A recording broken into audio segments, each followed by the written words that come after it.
Bonjour et bienvenue à tous. C'est un pays que l'on connaît quasiment pas, on le connaît très peu et on imaginerait mal d'ailleurs qu'il puisse s'y trouver des chrétiens et encore moins des prêtres. Eh bien si, en Mongolie, puisqu'il s'agit de la Mongolie, il y a des chrétiens et même des prêtres. Certes, l'église catholique en Mongolie n'est pas très nombreuse, mais elle est vivante et de plus en plus. Et d'ailleurs, cette église est en réalité plus ancienne qu'on ne le croit. Mais elle renaît tout juste de ses cendres et on vous propose de la découvrir, cette église, dans cette édition d'Église du Monde en compagnie de notre invité Régis Anouilh. Bonjour. Bonjour. Alors, je rappelle que vous êtes rédacteur en chef de l'agence d'information Église d'Asie. Et alors pour commencer dans cette émission, j'aurais aimé qu'on revienne sur une date importante pour l'Église actuelle de Mongolie.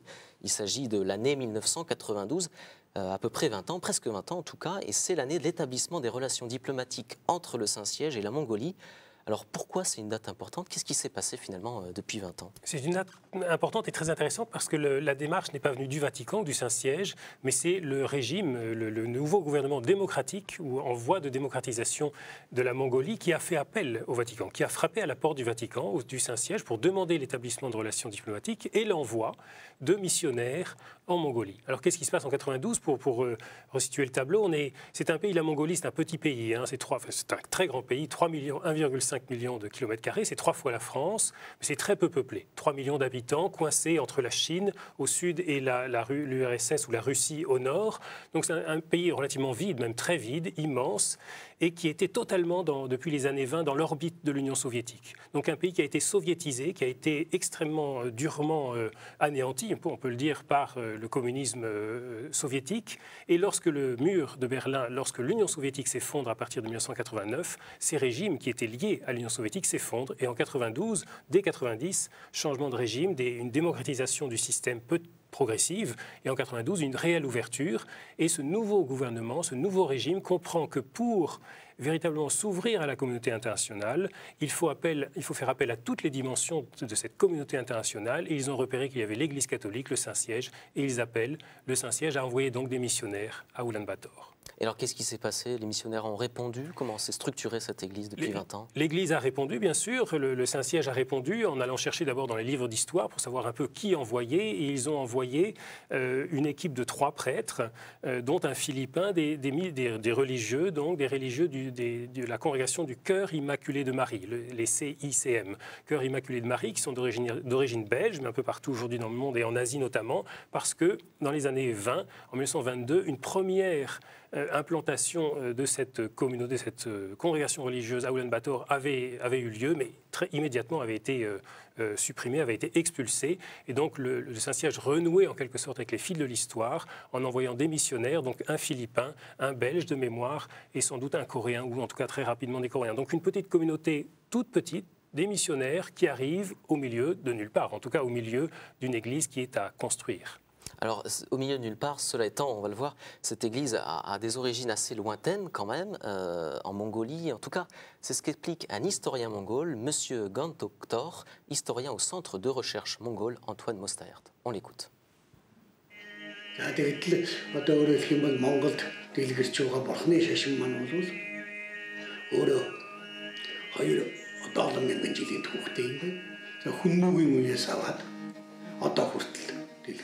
Язгуурын жишээ. За гэтэл бас монголчуудын эрт дээр үеэс шүтэж ирсэн бөөмөргөл байна. За бөөмөргөл бол бас л одоо язгуурынхан монгол үндэстэн бүрэлдэхүүн тогтох цагаас авахулаад одоо хүртэл бас л тэр л мөнгө тэнгэрийн шүтээд за тэнгэрийн сургаалаас номлоод тэгээд онгод сахиусан шүтээд явж ирсэн одоо бөөнөр бол бас бөлдгөр бөөлөөд за бас бөөгийн мөргөлтөн сүжигтэнгүүд олноороо байж л. За гэтэл бурхан юуны христийн шашныг бол зарим хүмүүс нэг 90 оны хэдэн үеэс эхэлж орж ирсэн харийн шашин гэж зарим нь бол хэлдэг. Гэтэл уулаасаа энэ байж л байсан. Тэ бүрийн их цагаас байсан. За тэгээд ялангуяа 13 дугаар зууны үед их Монгол улсын үед бүрийн хүчтэй дэлгэрч барьж байсан. За бидний одоо энэ гаргадаг хэвлдэг номоо дотор маань бол тэр эрт цагт Настрын ёсны одоо христийн шашин байжээ гэж.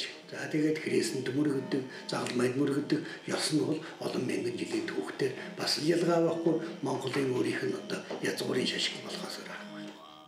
Voilà cet extrait d'un documentaire que vous pouvez voir actuellement sur KTO et qui s'appelle L'Évangile au pays de Gengis Khan.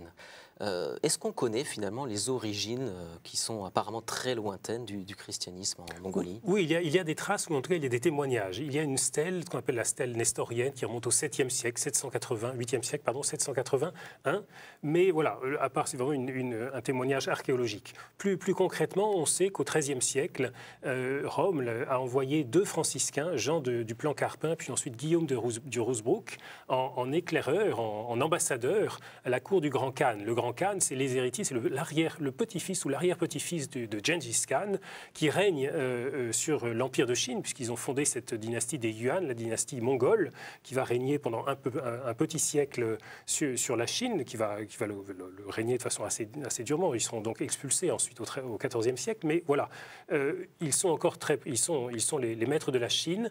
Et l'idée de Rome, c'est assez intéressant, assez amusant, est de demander finalement de solliciter une alliance avec le Grand Khan, une alliance de revers, pour prendre à revers, les Sarrasins qui occupent beaucoup effectivement l'esprit de la papauté, de la chrétienté, parce que cette avancée musulmane pousse vers l'ouest, vers l'Occident. Et donc pour prendre à revers, en venant de l'Orient, Rome fait appel à ces grands cavaliers que sont les chevaliers de Gengis Khan et de ses descendants pour leur demander une alliance. Cette alliance finalement ne se fera pas, mais voilà, il y a cette ambassade de Jean du Plan-Carpin et ensuite de Guillaume de Rosebrook, et ils rapportent dans leur témoignage qu'il y a des prêtres catholiques, des prêtres chrétiens nestoriens à la cour de l'empereur, et que cette religion, si elle a droit de cité, n'est pas favorisée par l'empereur lui-même, mais a droit de cité dans l'Empire.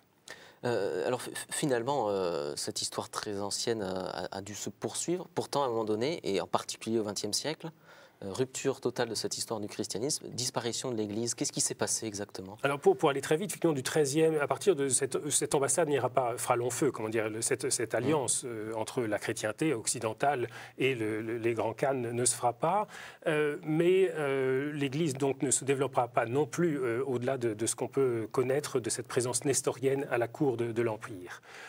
Au XVIe siècle, dans l'actuelle Mongolie qui nous intéresse, se développe au contraire de façon très forte et très rapide le bouddhisme dans sa forme lamaïque du bouddhisme tibétain. Au XIXe siècle, lorsque les Occidentaux reprennent pied en Chine, avec la Chine des traités inégaux, les missionnaires reprennent pied et les lazaristes français on confie aux lazaristes français la Mongolie, qu'aujourd'hui qu'on appelle intérieure, donc cette partie qui fait partie de la Chine populaire actuelle, mais qui est une province de la Chine populaire, et qui va rapidement faire appel, ces lazaristes français vont rapidement faire appel au CICM, ces missionnaires belges d'origine belge, pour s'installer jusqu'à Oulan-Bator. Et donc au XIXe siècle, on a une forte croissance des communautés catholiques, notamment organisées en chrétienté, en villages, évidemment en villages fortifiés presque, dans ces immensités de la Mongolie intérieure, donc aujourd'hui la Chine populaire, alors que Oulan-Bator ne sera atteint que vers la toute fin du XIXe siècle, début du XXe siècle. Et en 1922, il y a donc cette présence des CICM à Oulan-Bator, mais qui, encore une fois, sera balayée par la survenue du communisme léniniste à la sauce de l'Union soviétique. Donc à partir de quelle année, finalement, l'Église disparaît de l'horizon? Dans l'actuelle Mongolie, la Mongolie qu'on appelait autrefois extérieure, il y a quasiment eu peu de présence missionnaire au XIXe siècle et jusque cette date de 1922. Il y a eu une tentative, une volonté d'y aller, mais il y avait déjà beaucoup de travail et un fort succès, relativement, en Mongolie intérieure, avant de pousser toujours plus au nord, vers Oulan-Bator. Donc très peu, finalement, de développement concret. Alors, depuis 1992, on l'a évoqué au début de cette émission, l'Église donc, en Mongolie renaît de ses cendres. Les missionnaires étrangers peuvent revenir dans ce pays. Et du coup, l'Église s'est développée, mais ça reste une minorité actuellement. Combien, aujourd'hui, on estime qu'il y a de catholiques, Régis Sanouille, en Mongolie? Donc, je vous le rappelle, ce pays fait 3 millions d'habitants et on estime qu'il y a à peu près 700 catholiques. Oui, donc on est dans un ordre de l'infinitésimal. C'est une toute petite communauté. C'est moins de 1% en tous les cas. Beaucoup moins de 1%. Lorsque Monseigneur Padilla est arrivé, il était le seul catholique avec ses 2 acolytes et c'est lui qui a fait les premiers baptêmes. Donc c'est une communauté qui a à peine 20 ans et qui chaque année, effectivement, croît de façon tout à fait étonnante, en pourcentage du moins, puisque dès lors qu'à Pâques dernier, il y a eu à peu près 70 baptisés, voilà, ça fait tout d'un coup un taux d'augmentation de 10%. Donc l'Église, encore une fois, n'est pas là-bas pour faire du chiffre, mais cette petite communauté est en croissance, même si elle reste effectivement très très modeste. Alors, l'Église en croissance, vous le disiez, Et église qui aimerait bien avoir plus d'implantation locale après des années de présence missionnaire. Le souhait donc de l'église en Mongolie est de développer une église autochtone. C'est en tout cas ce qu'exprime Monseigneur Padilla, évêque d'Oulan-Bator. On l'écoute. We as Catholics, we try to have a peaceful coexistence with other religions, and we try to respect the religions of others. We, in fact, from the very beginning, we started negotiating with all those leaders of Buddhism. We are putting up a local church in Mongolia, and that means that we would like to see a church which is run by Mongolian clergy and religious also in the future. Régis Lanouille, c'est le souhait de Monseigneur Padilla de développer une église locale. Est-ce que c'est possible aujourd'hui, concrètement? Vous le voyez, le Monseigneur Padilla, c'est son visage, son accent, voilà, on est aux Philippines. Il est d'origine philippine, même s'il a totalement pris racine dans ce pays, il en a appris la langue et il en connaît les us et les coutumes aujourd'hui, après plus de 20 ans presque 20 ans de présence. Non, effectivement, c'est une église qui est à l'image de la mondialisation aujourd'hui. C'est vraiment l'église universelle, si l'on peut dire, dans la mesure où s'il y a 700 catholiques, 700 fidèles, vous avez environ une soixantaine de personnels missionnaires, que ce soit prêtres ou religieuses, et issus d'une vingtaine de nationalités. Donc c'est vraiment le kaléidoscope. Lui est philippin, un de ses principaux curés, prêtres, responsable d'une paroisse, un curé donc est africain, originaire du Cameroun, me semble-t-il. Il y a des Coréens, il y a des Belges, il y a des Canadiens, il y a vraiment des missionnaires de la charité qui viennent de l'Inde, mais qui sont à l'image de cette congrégation aussi extrêmement internationale. Donc c'est vraiment l'Église universelle qui vient à la rencontre d'un pays qui n'a pas connu finalement, ou alors dans une histoire très ancienne, le christianisme, le catholicisme, et qui doit développer, faire Église avec tout cela. Et faire Église dans un pays qui effectivement pétrit de traditions chamaniques et bouddhiques au sens lamaïste du terme, mais qui surtout a connu 70 ans d'un rouleau compresseur athéiste extrêmement virulent. Et comment l'Église s'y prend justement pour peut-être mieux se faire comprendre ou mieux faire comprendre l'Évangile dans ce pays qui peut-être en est éloigné par sa culture? Je crois qu'on est au tout début. La collaboration avec les autres églises chrétiennes, les protestants, les églises protestantes est importante. Alors, les églises évangéliques et protestantes de toute nature sont très présentes, ont une approche beaucoup plus rapide de l'évangélisation que la conception catholique. Néanmoins, Monseigneur Padilla est très attaché à cette dimension œcuménique qui s'exprime notamment sur le terrain des publications. Il y a peu de choses, il y a peu d'ouvrages chrétiens écrits en mongol, et donc effectivement on partage avec des maisons d'édition protestantes, en tout cas de favoriser au maximum la diffusion de ces écrits-là. Au-delà de cela, c'est une présence qui s'inscrit, Monseigneur Padilla le disait à plusieurs moments, et il ne veut pas convertir par la parole, mais par le témoignage de l'aide rendue, et effectivement la première action de ces missionnaires, confrontés à une pauvreté immense, parce que c'est un pays qui est quand même extrêmement pauvre encore, en tout cas toute une frange de la population vit dans une pauvreté noire, a été de se mettre au service d'un point de vue humain de cette population. Donc d'abord le développement d'instituts, d'œuvres de charité, pourrait-on dire, d'œuvres caritatives en matière d'éducation, en matière de formation, en matière tout simplement de santé, pour venir petit à petit ensuite proposer l'Évangile directement et construire des églises. Il y a 4 paroisses dans ce pays, 3 à Oulan-Bator, une un peu plus loin, 5 ou 6 postes missionnaires dans d'autres villes un peu plus loin encore dans le pays. Donc c'est encore une présence très embryonnaire. Mais voilà, c'est s'appuyer sur cette présence missionnaire. Il faut déjà faire Église ensemble à travers toutes ces nationalités. Je disais une soixantaine de personnels missionnaires, une vingtaine de nationalités, pour savoir proposer en mongol, aux Mongols, l'Évangile. Alors, vous parliez de cette pauvreté. On peut donner un chiffre. Un gros tiers de la population vit aujourd'hui sous le seuil de pauvreté en Mongolie. Le pays a connu notamment une catastrophe climatique lors de l'hiver 2009-2010, avec des températures en dessous de zéro pendant plusieurs mois.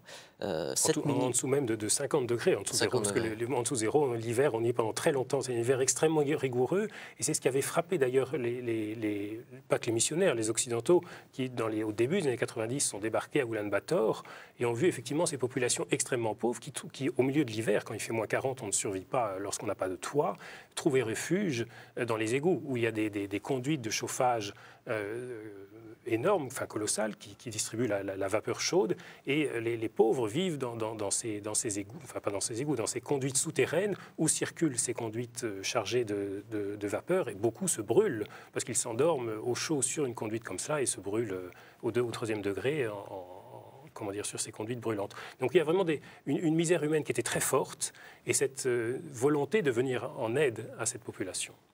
Alors justement, cette église a joué sa part et continue de jouer sa part dans l'action sociale, avec notamment la présence de Caritas Mongolie. Je vous propose d'écouter le président de Caritas Mongolie, le père Pierre Kazemwana Kitangye. Disons, il y a eu une amélioration de vie pour une certaine classe de personnes. Mais de l'autre côté, pour la plus grande majorité, c'est qu'il n'y a plus de misère. Disons, le fossé entre les deux classes ne fait que s'agrandir de plus en plus. Ce type de quartier, vous les avez tout autour de Ulaanbaatar. Et qu'il est estimé au moins 60% de la population de Ulaanbaatar vit dans ce territoire ici. Les gens qui remplissent Ulaanbaatar dans cette ceinture de yurts, ce sont des gens qui viennent en général des provinces, des villages. C'était des éleveurs. Certains d'entre eux ont tout perdu. Et que lorsqu'ils viennent ici, ils ont des difficultés déjà administratives. Parce que la Mongolie continue encore à être organisée un peu à la façon des communistes. C'est-à-dire, j'appartiens à un territoire. Et lorsque je me déplace d'un territoire à un autre, je dois me faire enregistrer. Ce qui fait que, en me faisant enregistrer, toute mon identité maintenant doit être transférée d'un endroit à un autre. Quand ils viennent ici, ils doivent payer toutes les démarches administratives. Et la plupart d'entre eux ne le peuvent pas. Et qu'est-ce qui arrive? C'est qu'ils ne peuvent pas se soigner. Parce qu'à ce moment-là, tu ne peux plus aller dans un hôpital de l'État. Il faut aller dans un hôpital privé. Bon. Ils viennent ici, on leur donne un morceau de terre, c'est tout. Il n'y a pas d'eau, pas un petit dispensaire. On n'a pas. Dans tous ces quartiers, il n'y a qu'une seule école. On parle de plus ou moins 40 000 vivant dans ces milieux. Donc, ce qui fait que les enfants doivent aller très loin pour étudier. Pendant l'été, ça va, mais l'été, c'est le repos. Et puis ça, ce sont des milieux où il fait extrêmement froid pendant l'hiver. Facilement, c'est moins 40 ici. Voilà un extrait toujours du documentaire que vous pouvez voir actuellement sur KTO et qui s'intitule L'Évangile au pays de Gengis Khan. Régis Anouilh, on a pu voir un aperçu de cette capitale, Ulaanbaatar, qui est quand même particulière avec ce centre et puis ces yurts, ces quartiers de yurts tout autour. C'est récent, c'est... Oui, c'est récent. L'essor est récent et ce pays présente beaucoup de visages contradictoires. C'est un scandale géologique, entre guillemets, puisqu'on découvre aujourd'hui et on commence à exploiter d'immenses carrières de charbon, mais également d'autres minéraux. Les Chinois sont à l'affût. Tout le monde vient essayer de conquérir une partie de ce butin. Et effectivement, qu'est-ce qu'on empiète sur la terre de ces éleveurs qui ont été mis à mal par cet hiver très froid il y a donc 2 ans.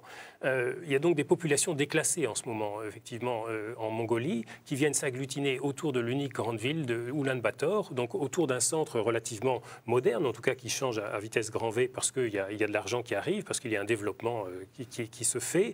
Autour, il y a ces banlieues, effectivement, banlieues entre guillemets, où les gens viennent parce que ce sont des anciens nomades, habités dans l'habitat traditionnel qui est le leur et qui est fait pour résister à l'hiver, dans ces yurts, les geurs. Et on a vu dans le reportage précédent, il y avait une image d'une cérémonie religieuse donc dans une église, c'était dans la cathédrale Saint-Pierre-Saint-Paul à Ulaanbaatar, qui est construite en rond également, en forme de yourte, pour manifester cette volonté de l'église de s'inculturer dans ce terreau mongol.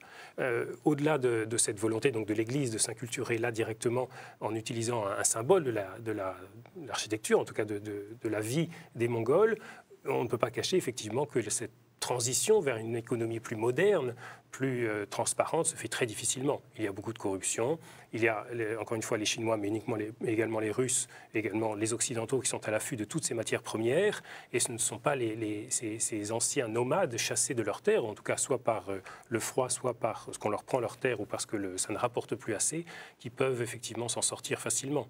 Le père a parlé de ce système d'enregistrement local qui était tout à fait effectivement lié au régime communiste. En Chine comme en URSS, on a retrouvé ce ce système de passeport intérieur, donc il n'a pas été complètement démantelé. Et l'accès là aux soins et à l'éducation pour ces familles parmi les plus pauvres est très difficile. L'Église est là pour les aider, mais elle ne peut pas tout faire.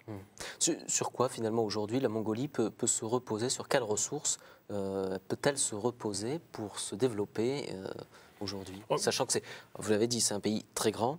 Oui. Avec une population assez faible. Très faible, oui. On est face, vraiment, on est à un désert démographique par rapport à un océan démographique pressant. C'est la Chine au sud qui pousse. Hein, et ça se sent très nettement, même s'il y a un fort antagonisme entre Mongols et Chinois Han.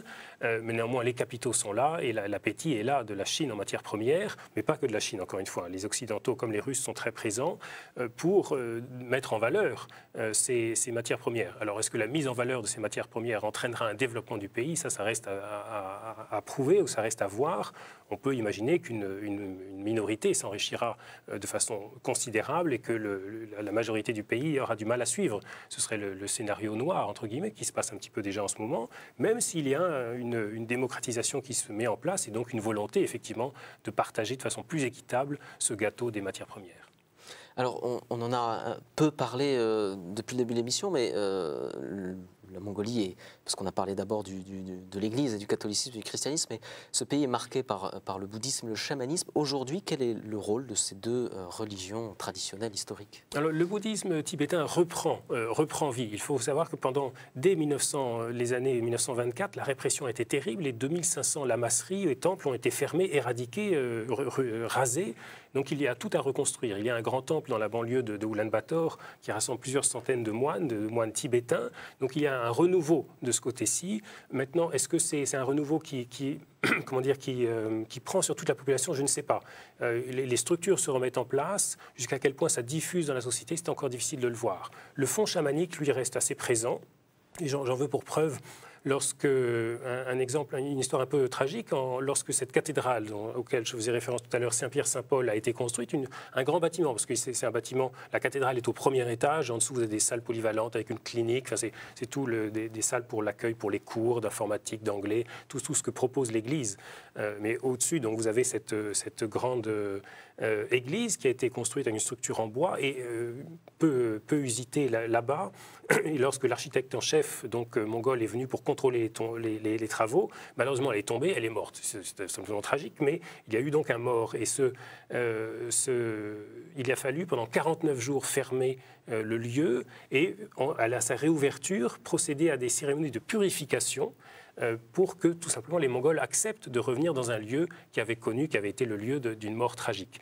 C'est lié à ces croyances chamaniques, effectivement, qui passent par des rituels de purification. Donc culturellement, c'est sans doute très présent encore dans les esprits, même si 70 ans de communisme sont passés par là, et c'est ce qui ressort de façon la plus vive. Maintenant, la cohabitation de tous ces mouvements ou croyances se fait sans trop de difficultés, sans trop de heurts, me semble-t-il. En 2001, j'ai le souvenir de la fille d'un lama, d'un relativement grand lama, enfin d'un lama d'un temple. Cette fille sa fille a embrassé le catholicisme et le père, le lama, a donné sa bénédiction à cette conversion. Il ne s'y est pas opposé. Il y a donc là une attitude qui est finalement relativement positive sur laquelle on peut construire. Maintenant, la question de la cohabitation avec les autres communautés protestantes n'est pas évidente, puisque certaines, effectivement, font preuve d'un prosélytisme relativement agressif, et on peut craindre qu'un certain nombre de Mongols se rapprochent du christianisme sous sa forme protestante pour un intérêt matériel, que ce soit un intérêt en termes monétaires, d'accès aux soins, ou tout simplement d'accès aux études vers l'étranger, la promesse d'avoir un visa pour aller étudier aux États-Unis ou ailleurs. Alors on a signalé en tout début de cette émission cette figure mythique, en tout cas, de Mongolie, de l'Empire mongol, Gengis Khan. Qu'est-ce qui reste aujourd'hui de cette figure? Est-ce que les Mongols considèrent cette figure-là, l'apprécient? Est-ce qu'ils l'évoquent? Je crois qu'il reste présent dans les esprits. Il est utilisé par les autorités, par le gouvernement, effectivement, pour faire ramener des touristes, pour pour donner une image à ce pays qui se cherche comme une identité. Hein. Il y a une recherche d'une identité forte parce qu'encore une fois, après tous ces bouleversements historiques, tout est à reconstruire dans un régime qu'on voudrait le plus démocratique possible. Je crois qu'au fond de l'âme de l'homme mongol, il est assis sur son cheval. Enfin, c'est un nomade dans l'âme. Donc effectivement, cette figure de Gengis Khan est toujours présente. La figure du grand guerrier qui a régné sur la Chine, peut-être beaucoup moins, parce que là, on est dans un autre rapport. On sait que c'est la Chine qui va dominer ce monde-là. Elle reste présente comme un symbole historique et culturel, mais peut-être plus comme une image qu'une réalité profonde. Très bien, mais merci beaucoup Régis Sanouille de nous avoir éclairé sur ce pays assez lointain dans notre imaginaire, en tout cas nous en France. Je rappelle donc que vous êtes rédacteur en chef de l'agence d'information Église d'Asie, agence d'information des missions étrangères de Paris, qu'on peut la retrouver sur son site internet http://eglazi.mepasie.org. Je répète, eglazi.mepasie.org, une agence d'information qui est totalement sur Internet aujourd'hui. Totalement sur Internet et au service de ces églises pour essayer de les faire connaître un petit peu, de voir ce qu'elles vivent au jour le jour. Merci beaucoup Régis Sanouille et merci à vous d'avoir suivi cette édition qui portait sur la Mongolie. À très bientôt pour une prochaine édition. Au revoir.